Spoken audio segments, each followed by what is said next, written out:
Hello everyone and welcome to the Volvo EX30. Today we're gonna drive this car, we're gonna check it out. Is it better than a smart #1? That's my main question. We're gonna check the infotainment system, drive a bit. We're also gonna accelerate here from 0 to 100 kilometers an hour because Volvo says this has 5.3 seconds 0 to 100. That is exciting.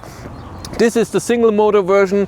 We have a 200 kilowatt motor, 272 horsepower motor in the rear, a 69 kilowatt hour battery, 64 kilowatt hours can be used. They say WLTP range 475 kilometers. About charging, we have of course 11 kilowatt AC charger on board, but you can spec it with a 22 kilowatt charger, and DC is peak 175 kilowatt, and they say 26.5 minutes from 10 to 80%.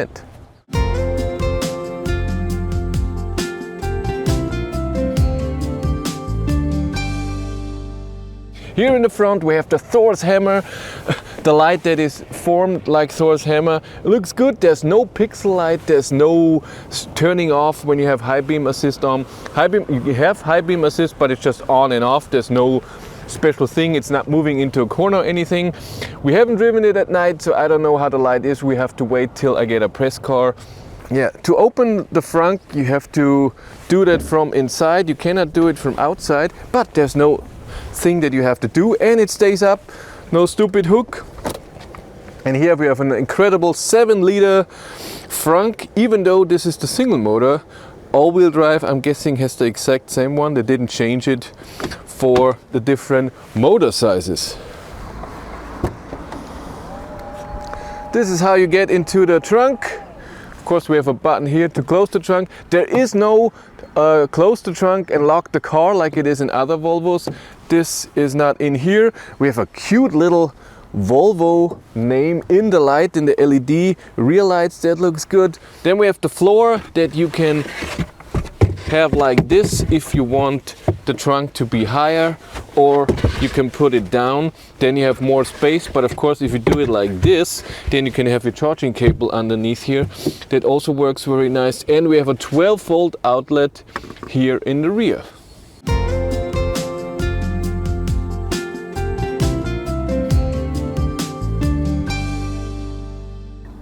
Charge port, we have thingies even for the AC charger, so that's also normal for Volvo, that you need to, even if you charge at home, you have to unplug that here. And rear seats, I have the front seat here in my height, and as you can see, it might be a bit small for a grown-up if there's a tall person in front of you. The good thing is this is pretty soft. The whole seat is pretty soft, so that's nice. Height-wise, it's fine. I have a tiny little light here and a little pocket. We have 2 USB-Cs and window control here, and a nice soft, ow, a nice soft armrest. This looks awesome. Already learned from the manual that to turn on cruise control or pilot, so it steers itself, you can use your plus/minus button, but you can also just put the gear down here when you are driving, and also off. It's also here. And your controls are pretty simple. This is your cruise control, like I said, and here with this button you turn on and off your pilot self-steering. Here you can go and change a bit of the view. You have your assist button here, volume and next song. And if you want to change your rain, your wipers, you do that here, and this thing doesn't end or start, it just does it. So what you have to do, you have to be in the infotainment system and see when you switch where it is. So you don't have, oh, I'm turning it off and it's fine. Indicator, like I said, is the same. There is no, it doesn't stay anywhere. It's all a button that it goes back to where it was, so that's a bit different. And on the side, you can see that right now, you have wiping for the rear, and it's Volvo typical that when you have it on, it just wipes the whole time. There's not a thing, one wipe and that's it. No, you have to turn it back off.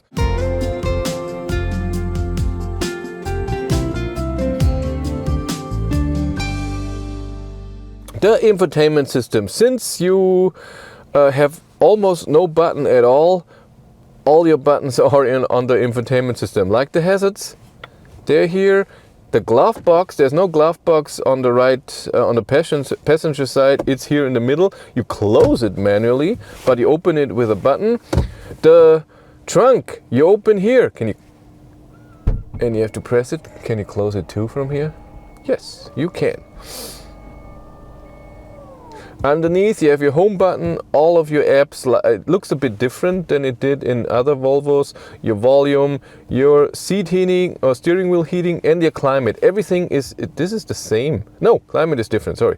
And you have your steering wheel heater in 3 settings and every seat heater in 3 settings, and then temperature for driver and passenger. And in your climate, you have your fan control, where the air goes, how the air quality is outside, the AC, eco mode, so it uses less power, of course, recirculation. You can have your climate in auto, do it yourself, or turn it completely off. You see your quality. You have a timer. When should it start preheating the car? That's awesome. And then, of course, you have your car settings. And when you're not doing anything, you have your normal home screen. You have your Google Maps in the middle. Up here, your car functions, your average consumption. This is your trip meter, your odometer, what gear you are in, and then, of course, your speed, your range, and your state of charge. How can I get to the trip data? I'm guessing in vehicle. Vehicle driving information. There we have it. Look at that. Interesting. Is it just one? This is since reset, and that is since start. And what can I do here? You can set it if it should reset after every drive or after when you charge. That's a good idea, but just 2 trips then, not 3 or more like other cars have. We have outside temperature, your time, and if you're connected to the internet, and you can see your consumption for the last 50 or 100 kilometers, what you did. We drove like crazy. It's a weird thing what we did here. And you always, how do you go back? So when I'm in here, wait, there. How do I go? With X. And then you have your fast, your favorite here when you can do one pedal driving, turn your lane assist off, and the speed limit warning. Open your trunk, open the glove box, defrost the front. Here you can adjust your mirrors. This is, I guess, a favorite button where you can put, no, it's ambient light. That's done. He said something about a favorite button. Can you change those? In your car settings, you have your driving settings where you can switch between pilot assist or your speed limiter. Can turn on your lane assist on and off here. And here is your distance for your adaptive cruise control. One pedal driving here, your speed limit warning, and all of your other assist. We already noticed, what was it? Driver alert is the camera here where it looks in your face if you're paying attention to the road. You can turn that off in here, but it's a bit of a stretch to get in there. We have our light controls. If you want your fog light, you have to go in here. So you have to really go into lights, I guess, and then you have your fog lights here, and then up here also your light. We can even adjust the height. That's nice. The sound settings. Surround sound. And sound focus, equalizer. No, go back. And where was, we did some, the wiping also. For wiping you have here the rain sensor sensitivity you do here with low, middle or high. So also not something that you have on your steering wheel. Oh, there's the button. It is that. You were right. And here we have a favorite button that you could put the speed limit warning, one pedal driving, and the display between standard and sleep mode. Let's go into charging because that could be interesting. Charging, we have a charge limit from 100 to 50% in 10% steps. You can select your power for your AC charging and of course at what time it should charge.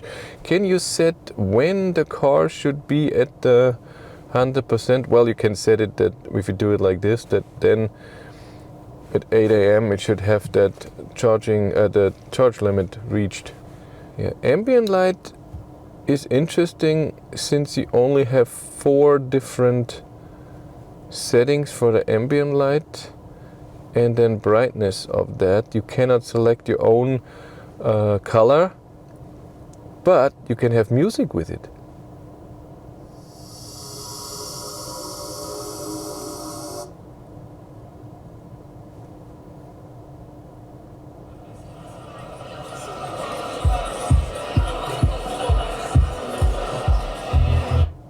Okay.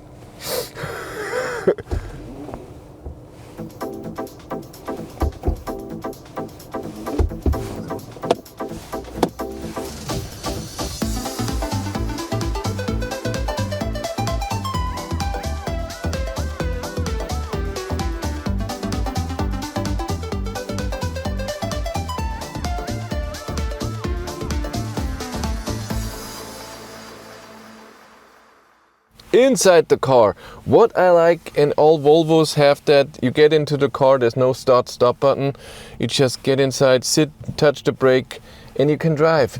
All of your info is in the infotainment system. There is no cockpit in front of you, it's all the system like Tesla does with the Model 3, Model Y.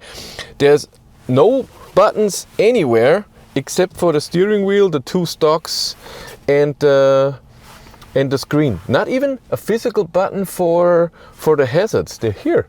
There's no all light. Do I have to switch both? No light for the mirror as well. Yeah, the only physical buttons we have also is here. Your window control is in the middle.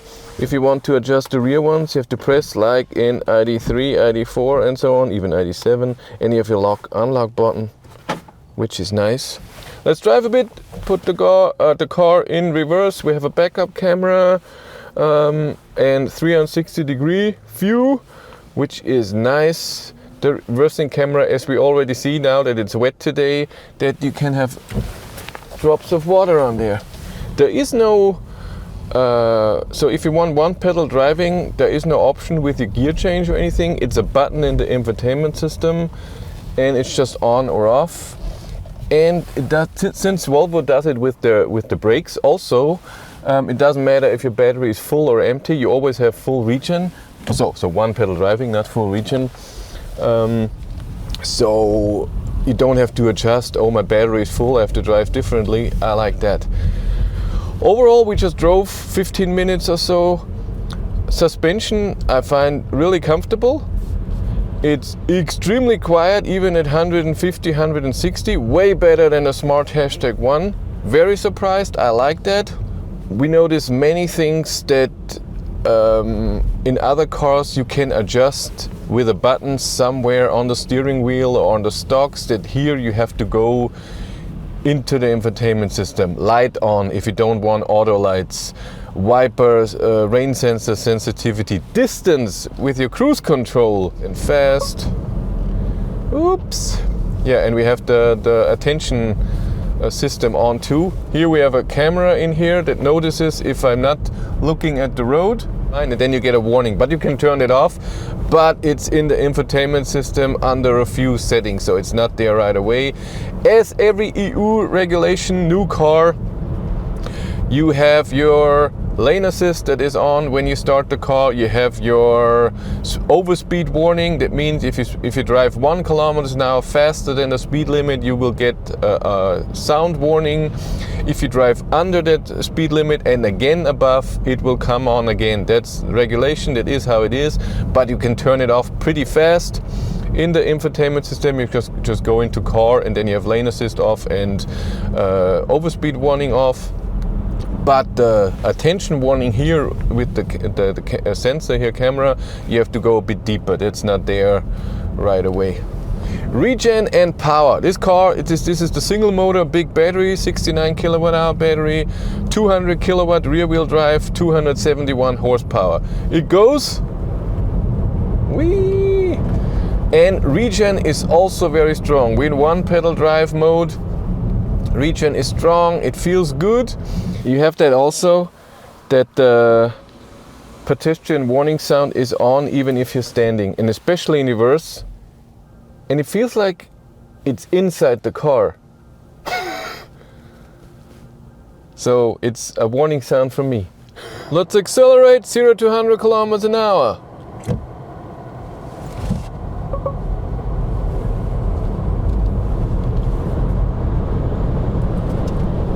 Mama. 5.94 seconds, not 5.3. Let's do that again. Oops.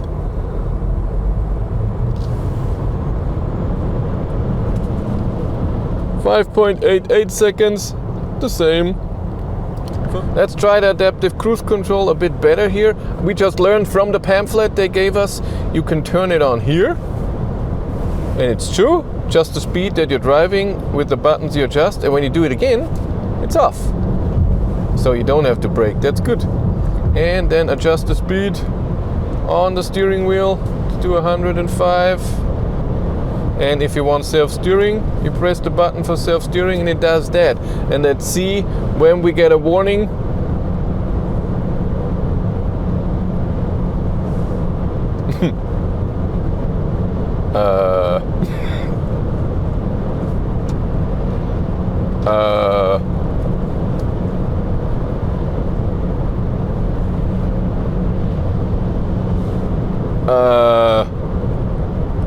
Was ist denn da los?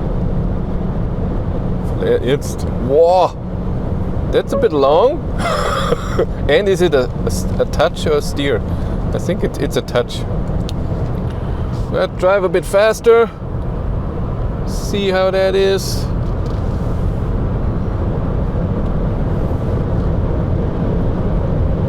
Top speed is 180. We're not gonna drive that.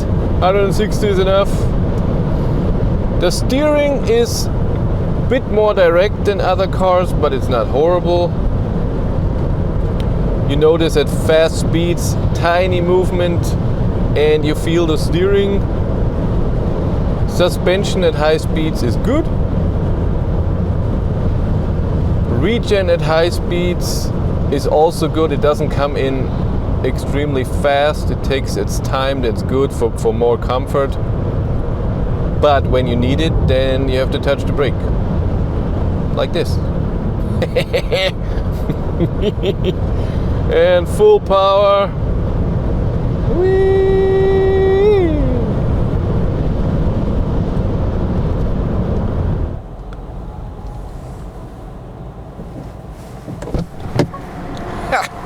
Yes!